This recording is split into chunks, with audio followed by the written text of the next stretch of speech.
It's time to take your coding skills to infinity and beyond. Hi, I'm Marc Garneau, former astronaut with the Canadian Space Agency, here to make sure that you take part in this year's Astro Pi Challenge. Brought to you by the European Space Agency, you can send your own code to the International Space Station.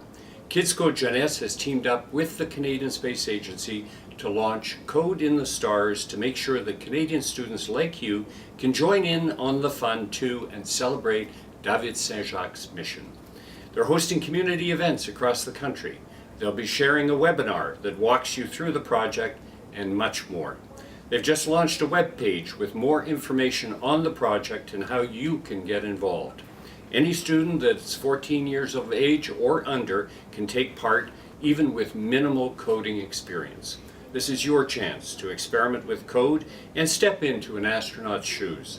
As an astronaut myself, I know that getting messages from Earth helped me to get through some of my missions, and now you can help David Saint-Jacques get through his. I don't know about you, but I'm excited about this challenge. Visit www.kidscodejeunesse.org and get coding.